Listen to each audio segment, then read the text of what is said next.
welcome to the first episode of Trika Digital Series. My name is Wasim Akram. I'm the Sales Engineering Manager at Trika, and I will be the moderator for today's discussion. We wanted to begin this discussion with the topic of leading with empathy. So, as we know, empathy is the core of what we do at Trika, and empathy is what binds us together with our partners and clients. So, to discuss on this topic, I have some well-known guests, and I'll let them introduce themselves. So, Michael, would you like to go first?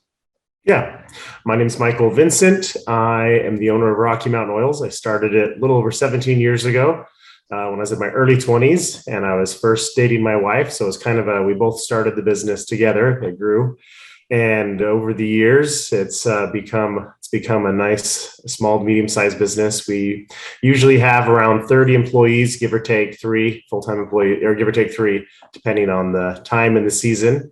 Essential oil market has been really fun to watch over the years, back when it was fairly small. So when it became a lot more mainstream to now you see it in Walmart, Target, Costco, and Sam's Club. Thanks, Michael. Mariano? Yes, so I am founder and co-CEO of VTEX. On my private life, I've been with the company since day zero, 21 years ago. We are an e-commerce platform that delivers digital commerce platform for enterprises. We have clients in 37 countries active today. I'm based in Scarsdale, New York, and this is my private life. In my academic life, I am also a teacher in an institute inside Cambridge University called ACON, and I am responsible by the digital commerce transformation competence of the course. And a pleasure to be here. Thanks, Mariano. Same here. Anubhav. Yeah, hi. My name is Anubhav Raina, and I'm the founder and CEO of Trika Technologies. We are a services company that services small to medium e-commerce companies that have e-commerce presence. And I've been in this space for 25 years, and I've lived through the evolution of commerce right from 90s to now, and it's been great to see how things have progressed over the years. And happy to be here. Thank you so much, Mariano, Michael, to be part of this discussion, and looking forward to it. Thank you. Thanks, everyone. I'm very pleased to have you all in this discussion. So to begin, empathy, as we all know, is about being aware of the feelings and emotions of the people we surround ourselves with. Empathetic leadership, on the other hand, is the ability to lead while understanding the context and needs of others. So having said that, my first question is for Michael. What does empathy mean to you and RMO as a company? That's a great question. Thank you. Empathy is very important, especially today when people are stuck behind so many screens, sometimes whether they want to be or not. When I was a kid, the first cell phone I saw around, I think, 10 years old was that big old brick. You held it kind of like your hand was in a C shape, and it was old, and it cost like $2 a minute. And people actually looked at each other. So being able to lead with empathy has always been important, but it's become more important because people are very disconnected. I mean, even at work, if someone's on their break, what's a high probability thing they're doing? They're checking their phone. They're getting caught up.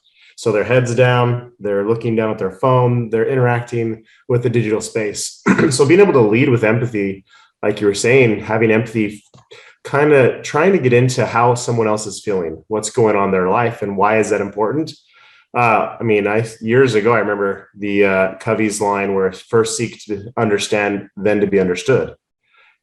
People have a hard time listening to you when they still feel like you don't understand what's actually going on in their life. So a little bit of empathy can go a long way, and also it helps that connection. Anyone that's run a business has read the statistics that pay is usually 3rd to 5th in the line of most important things for an employee. They want to feel listened to. They want to feel important. They want to feel like they're contributing. All these things come before the money aspect of the job. Now, don't get me wrong. That's important. You want to take care of your employees and pay them well. And most people want a connection. We start off in this life and we are dependent on humans. and we continue to grow. And to some degree, that connection, that dependency always remains. We're not meant to be alone. So you can see it when there's a boss who's cold, or times if in my life or my leadership where I've pulled back because I'm stressed or things happening, people are concerned. But if you pull back too long, people start mirroring that and they start looking out for themselves.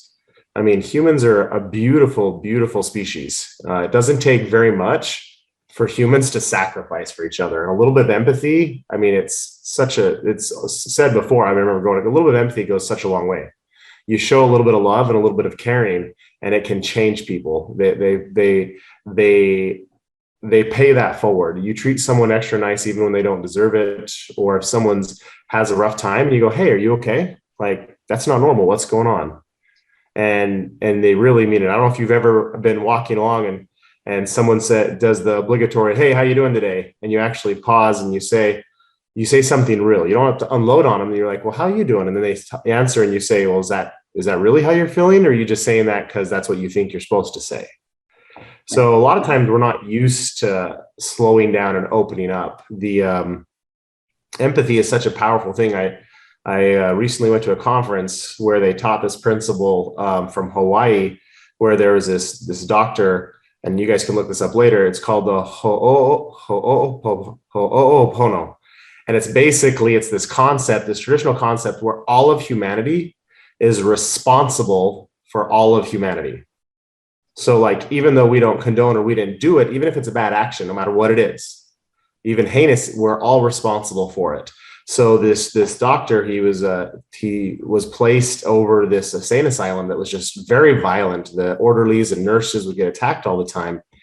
And for 6 months, he didn't talk to a single patient, but every day he'd pull out their chart and he'd say 4 phrases. He'd say, I'm sorry, I love you, please forgive me, thank you. And it goes to this concept that even though he didn't cause them to be there, he didn't commit the acts, he didn't do it, as part of humanity, he's responsible for their actions too. And I'm like, holy cow, like, it's, and when you're in a good place, you're like, oh, that's beautiful. But what happens if it's against you? What happens if someone hurts your company or your family? And you're going to say, well, I'm responsible for that too. And that comes, as we do that, if you practice that, I mean, I challenge one of you, next time you're mad at someone, you don't even have to tell them you're doing it. You just do that in your head, or you go somewhere private and do that for like 5 minutes. And all of a sudden you'll be like, wow, I'm not mad at them anymore. And often you do that long enough, they'll all of a sudden start treating you differently. They'll be like, what the heck? They don't even know I'm doing this. And what most people don't recognize is empathy is much more than just an emotion internally. When you have empathy for others, they feel that. We're so much more energetically connected. If you're sitting at a bar or at a hotel or at a party and you're just like, also you're like, wow, somebody's looking at me. How do you know that? Because their intention was focused on you. And now you're focusing a beautiful intention of, hey, I care about you. I'm sorry for anything I've done on this planet that's hurt you. So I've got a long ways to go. Thankfully, I have children who push me in this area all the time. And I think business is, as Anubhav and Mariano can attest, business challenges empathy all the time because that we have these pressures to perform as a successful business person. We have our fiduciary duty to our shareholders and to the owners. And we were just having a discussion in the office yesterday as someone walked by about what does that mean to have a duty to the shareholders and the owners? And then where's the balance? What is our duty? And I think Mariano and Anubhav, you two both have taken really good care of us. So I felt that you feel a duty towards your clients, not just your shareholders. And also to employees. So this discussion is about employees. Where do employees fit in the business structure as we have empathy? Where do we step up and help, and where do we do what's right, quote unquote, for the business? It's a beautiful discussion. I've heard some great stories where some CEOs and some big companies where they had to let someone go, and then privately they went and paid for their medical bills because they couldn't set the precedent for the business, but they knew what the right thing was. So I love this topic. I love empathy. I have a long ways to go. Yeah, absolutely. That's really enlightening, Michael, and very good examples that you shared. So I want to ask you, Mariano, You've been championing the cause of empathy at empathy-driven leadership at VTEX. Can you explain some strategies that you adopt that showcase empathy towards clients, partners, and your internal employees? Okay, so first we need to understand that our generation, probably we are here in the same generation. I'm 44. Our generation have lived like crisis, wars, and because of that, our parents shape on us the willingness to pursue assets. 10 years, 12 years, 15 years later, second generation came without war, without crisis, and the only thing they pursue is knowledge. And after 15 years came a third generation that's now entering the market, 22, 24 years old, and they do not pursue assets and they don't pursue knowledge because they can Google knowledge, and asset is not a kind of a big thing for them. So what the young ones pursue? They pursue culture. If you pay them and deliver them culture, accessibility, you can have a company that's a future proof. And what means culture? We have an internal definition of culture in VTEX, that culture, it is the sum of our daily basis conversation. Culture is not something that is written in stone and say, oh, that book is my culture. No. Culture, if you are a company of 400 people and you hire 2,000 people, you need to rebuild your culture, because culture in the day one, it is the sum of your daily basis conversation. So empathy has a lot of senses. The main one, it is how you shape empathy in the way every single one of your team talks and speak every day with their family, with their colleagues, with their partners, with their clients. And there is a book called The 3 Laws of Performance, Rewriting the Future of Your Organization in Your Life, written by Steve Zaffron and Dave Logan. And actually, they are the founders of Avanto Group, consulting group. Is one of the bureau of consulting group in the world that I really admire. And they organize a way that you need to clean your plates every day.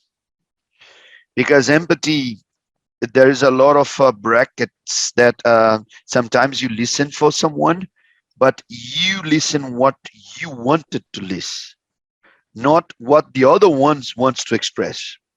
So there's a methodology that you can check, and you, with a simple exercise, say, let me see if this is what I understand from what you said. And then you repeat what you got. And then the person that is in the conversation with you say, oh, yes, that's it. I say, no, that's not.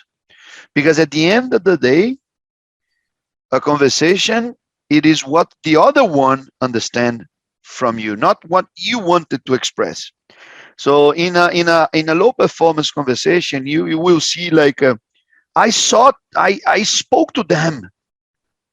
I told them. Actually, it doesn't matter. It doesn't matter what you told, what you did.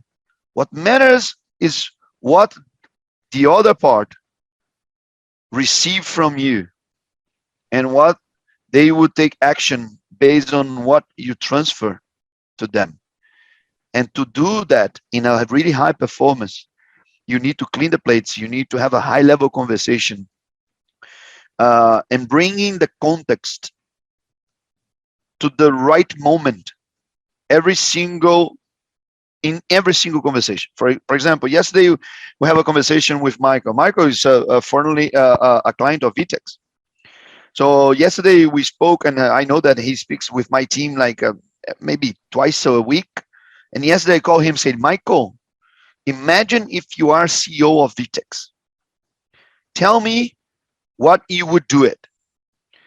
He told me 3 or 4 things because of the context that probably he would not be able to express this to my team before. And how this is related to empathy. Because when you have a high performance conversation, you are able to put two things in place: integrity and authenticity. And with integrity and authenticity, you are able to create an environment of empathy. So empathy is like happiness. Maybe if you just pursue empathy as a end, you will not find the way. But if you pursue integrity, integrity means that you listen. If you pursue authenticity, authenticity means that you are vulnerable. That's authenticity. And in today's organization, multicultural organization, daily basis people try to protect themselves. This is not the way you create a high performance conversation. So it is much better to aim failure and achieve some place where it is the unknown of unknown than to be conservative and target something that you can succeed. Because at the end of the day, when you create goals for yourself, it is just an instrument of feed your ego. And if you are egoless company with a high performance conversation, you are able to create something that you just don't know, because people really will embrace failure because they are authentic, they are vulnerable, they don't have the commitment to succeed. And I do believe like big organizations are failing in transforming themselves, not to the digital world, to transforming themselves in the way they talk, the way they have conversations in between the board, high management, the way they create culture. They big companies, enterprise companies, still paying people based on assets, and they didn't realize that the new generations are not up to assets anymore. That's my first like kind of thoughts when I say like let's shape our future, declare future on empathy. The CEO should spend their time in high performance conversations and be the the guardian of this level of conversation. And sometimes you might consider like an amazing account executive or a solution engineering or an account manager like high performance because they are delivering the goals and the numbers. But at the end of the day, if the guy or the lady are not vulnerable enough and do not listen, committed listen to the others, they are failing in being authentic and having integrity. So it's better for you to reduce your goals in numbers, but keep the sustainability of your company by choosing the ones that people admire. There's a two kind of invisible forces in the world. Inertia, it's by physics, one of the biggest force on earth. It's not a force, but you can understand the analogy. And admiration. Admiration is what makes people dream. How you can create admiration into the company and through the leadership. There's no other way than create empathy and how to create empathy, authenticity, and integrity. That's my concept of empathy. Yeah, absolutely. You nailed it. I think VTEX has this solid principles in place on empathy. Certainly a good learning experience for companies like us and apply in our own lives as well. So I'll go straight to the next question to Anubhav. Anubhav, you've emphasized time and again that empathy is a core value at Trika. Why do you think taking an empathetic approach is more important now than it was ever before?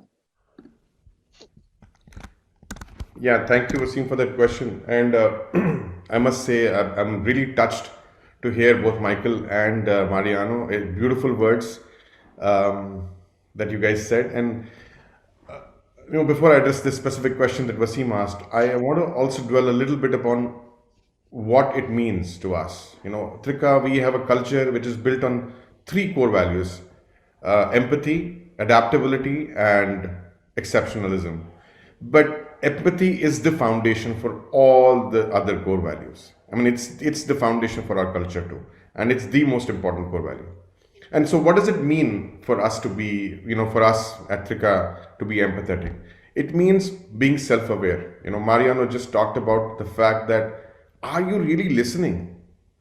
And are you really able to understand what the other person is saying? And you can only do that if you're self-aware. If you're aware of your own self, you can do that in a much, much better way than just, listening to somebody.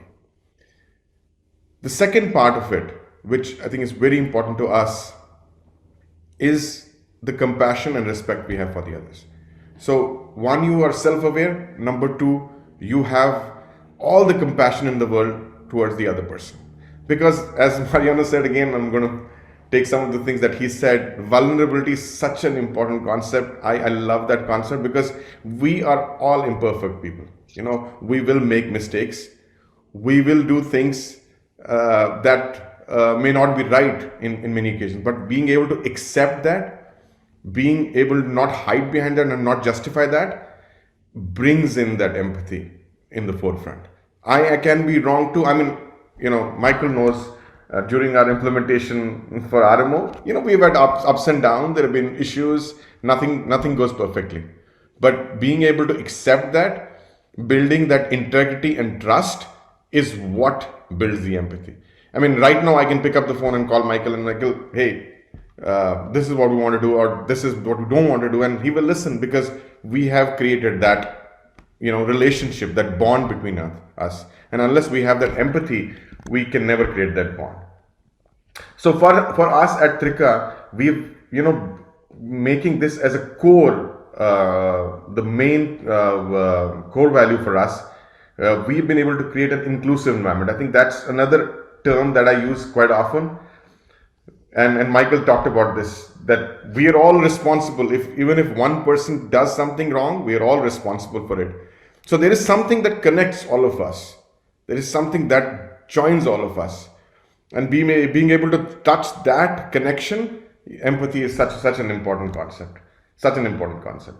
So, at a very day-to-day level, yes, we are a services company. Empathy is so important to us because I don't know how you can service your client. I don't know how you can build partnership unless you have empathy as a part of your core foundation. It really helps you respect other person. It really helps you understand other person's perspective. So I know you guys have said quite a bit, and I'm absolutely in alignment with what you guys have said. So coming back to the question that Wasim asked, why is it important now at this point? And it is so important. We all know we've gone through this pandemic for last 18 months. And, everybody has seen the ups and downs during this pandemic. Our employees are working from different locations, from their home locations, different states. We have clients who are in different places. Everybody is kind of dispersed. They are just working in their own silos. And, people are having some mental health issues. People are missing the work environment. So empathy becomes even more important at this point of time. And the two things that, Mariano said, I want to just add to use those to address this particular question is listening and communicating. Those are so important in this environment. Unless you listen to the other's needs, you will not be able to empathize. And listening means, absolutely being able to understand what the other person is saying, not just, casually listening. And then at the same time, communicating in a way where the other person understands your perspective, re-emphasizing that also creates that bond and trust between individuals. So I feel that in this particular environment right now, it is even more paramount to have that empathetic approach for us to work together in a nice consortium and do successful delivery to our clients, both VTEX and Trika. One of the RMO being one of the customers, one of the clients that we work with, and we've created such a beautiful bond among all of us. So yeah, I think it's really important at this point of time. Yeah, thanks, Anubhav. That's wonderful. So Mariano or Michael, any thoughts from you on that question? Would you like to provide your inputs? Yeah, I think Anubhav cover, I think like really well summarizing the aspect of practicing what you intend to do in the future, right? So future is given by declaration, and you should act in the present what you have declared for you in the future. And incredibly, that brings reality. So if you act in the present as you declare in the future becomes a reality. And this is not like this is this is given by declaration. You say from now on, I will do that. There is no context problem. Every context challenge, it is my problem. Is what Michael said. Society is responsible by society future. So this is us making us responsible. That's another concept that we use internally. That's the locks of control. You create the context. You shape the context. You are responsible for the context, and the context is not bigger than you. And this is tricky because sometimes the context seems to be, my God, so enormous forces around. No, I cannot beat that. No, you can. Just make the declaration and act. And then things will happen. Look as VTEX. 20 years ago, we didn't have in Brazil, Coca-Cola machine, like a soda machine. That's a very basic thing to have in a country, right? Actually not. For the ones that used to live in the US, it's pretty basic. Come on, soda machine. What means a soda machine? Actually, to have a soda machine, you need to have security. To have a soda machine, you need to have a currency stability. Because if you don't have currency stability, the hardware that you receive, the coin, in 1 year will be outdated because the coin, it is not the same value as it used to be. That means that it's too expensive to have a soda machine in a country without a currency stability. So 15 years ago, Brazil started to have a soda machine. That means a lot. And in a conference, investment conference, I told the investors, say, look, invest in the countries that started to have soda machine. Because those are the fundamental stone of a country that will be bigger in the next 20, 30, 40 years. And this is what we should be aware. We create our future, and we do that by declaration. That's and Anubhav summarized this really well. Thanks, Mariano. So coming back to you, Michael. So I know you have touched upon this a little bit in your previous response. So RMO, for us has been a great client, right? For VTEX as well as Trika. So how's your experience been so far, working with both the teams? And what do you think differentiates us from the rest? Well, thanks for asking. I've been outsourcing. My first outsource job was, I think, 22 years ago, and I got really frustrated over the years because I didn't understand the cultural difference. That was really interesting. So I tried different parts around the world of outsourcing, and the nice thing I found with Trika is the communication, that intelligence of finding out what we want is there. We've had a lot of experiences where they were in the US companies, out of the US companies, hybrid, and really it doesn't matter as much as the end result and the journey to get there. With Trika, you guys have worked really hard to understand what we need, and then we work together to fix it. So my brother worked for me for a lot of years. He just recently went off on his own path, which was beautiful. And I even asked him early on, I go, okay, Christopher, we've been through a lot of people together. How's Trika been? He's like, it's the best company we've worked with. He goes, they're not perfect. I'm like, well, nobody's perfect. And he knew that too. He goes, but we've been through a lot of companies, and like you're going back to the contract. You're like, hey, you're supposed to get this done. And they're going here and saying, well, you didn't review it. And it's nice to have both teams working together where you're both trying to solve it, where the programmers are working with our IT guys and we can get together, and it's been a good experience. Thank you. Thanks for that, Michael. I think that really motivates us. So Mariano, coming to you again, you've talked a lot about innovation at VTEX. So can you explain how empathy and innovation go together? Does one drive the other? Yes. Innovation. Let's make a distinction first. Innovation, it is not a one-team job. Innovation, it is like honesty. You don't have in your company one team that is the honest team. Innovation is the base of survival as honesty. So it's not a quality. It is a condition of satisfaction. You don't hire people that are not honest. So you cannot hire people that cannot innovate. Every single part of your organization should innovate. HR, what's the innovation of HR? What's the innovation on finance? What's innovation in CX? What's innovation in sales? What's innovation in product? Normally, innovation, it is a kind of changing things. Normally, people understand innovation as doing better or faster what you used to do. My way of interpreting innovation, it is more related to transformation. Innovation, it is a language of changing, but actually innovation should be a language of transformation. And what's the difference between change and transformation? Changing is to do better or faster what you do. Transformation is to do differently what you do. That means completely different things. And because we are oriented by KPIs, this is the predicted future.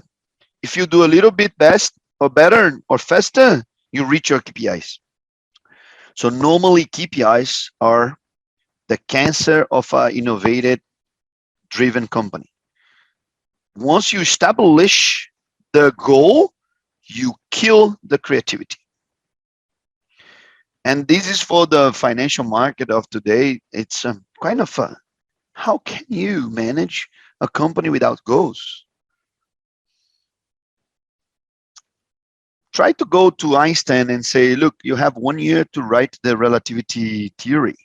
Try to go to Edison and say, look, you have like 6 months to invent every single invention. Let's go to Leonardo da Vinci and say, look, you have 3 months to paint that amazing lady. Innovation is not like that. People forget about that Beethoven wrote more than, I think, 3,000 pieces.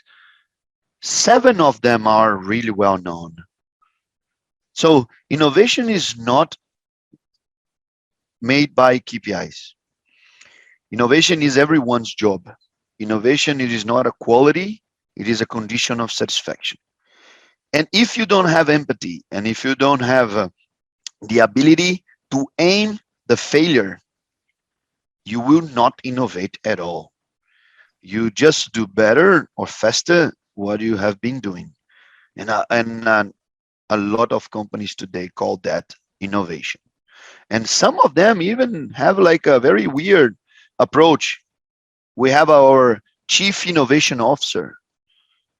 It is equal to have our chief honest officer. Imagine, like, oh, okay, that area are honest, the other ones are not.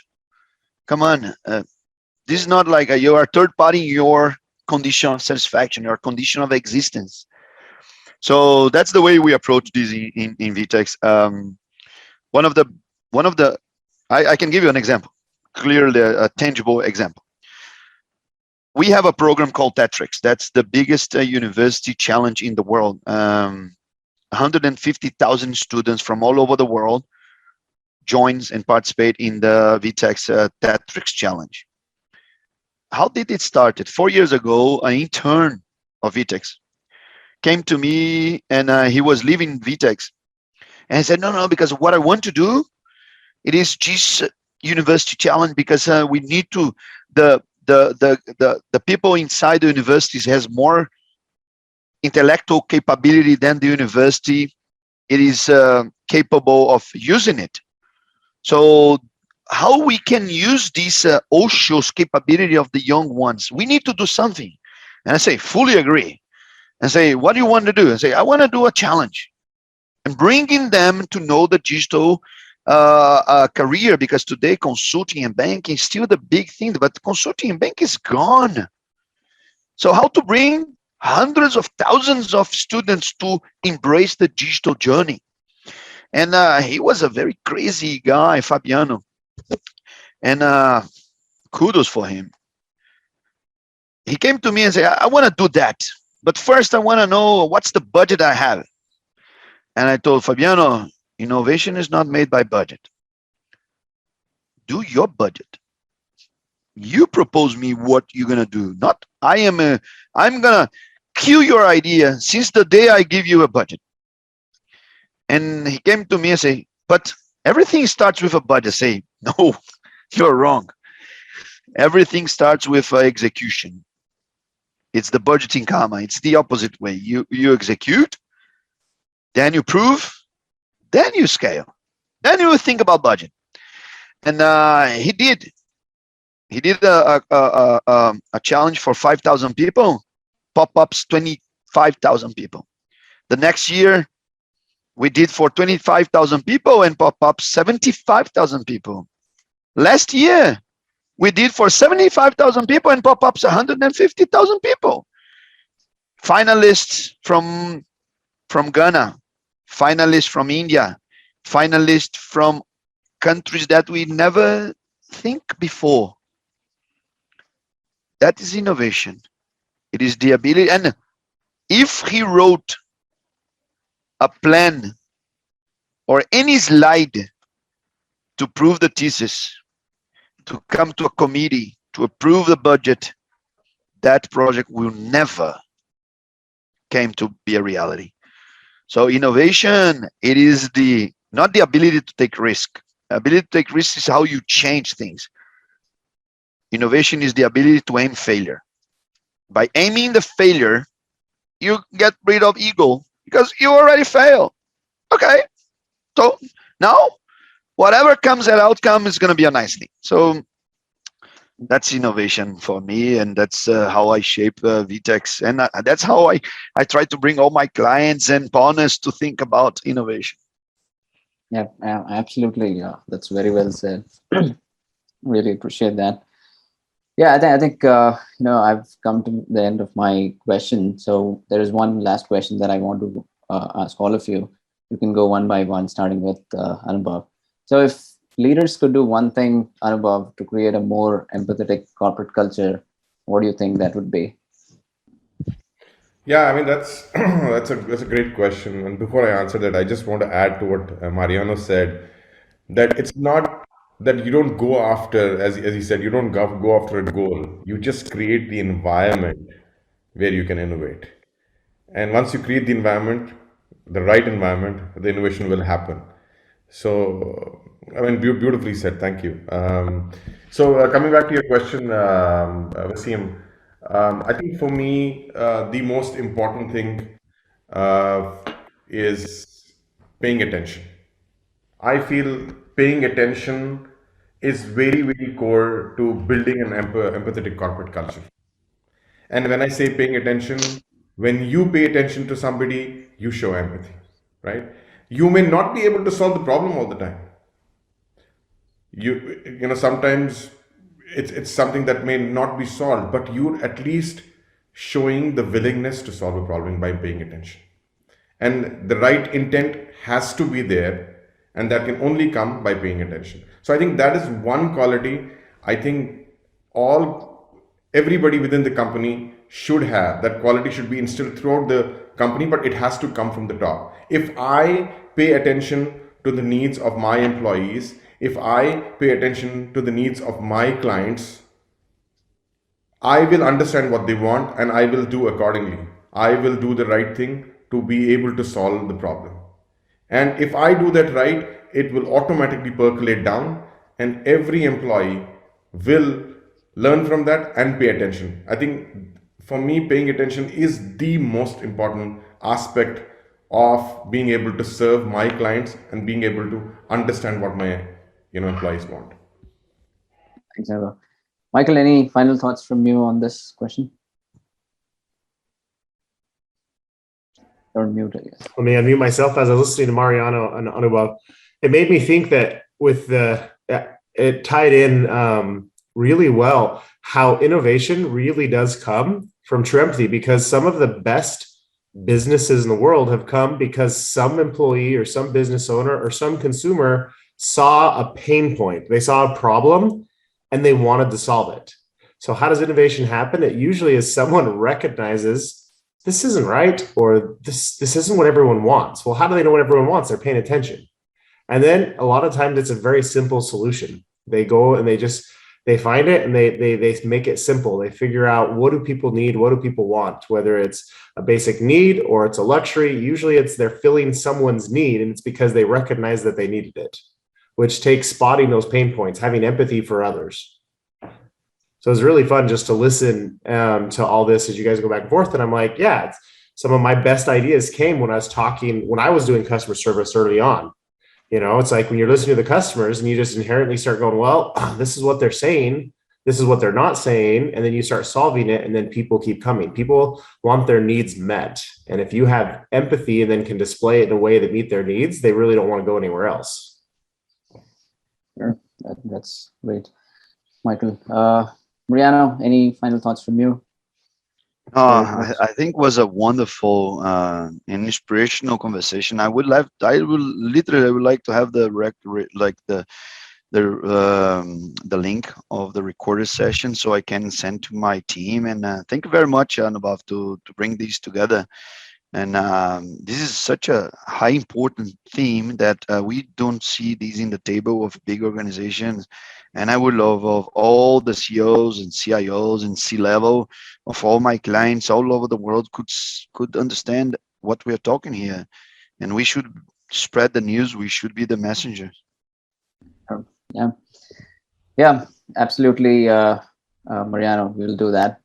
Yeah, I think these discussions can go on for hours, but we have limited time. It's been a great discussion, and all your thoughts has been really inspirational and very enlightening.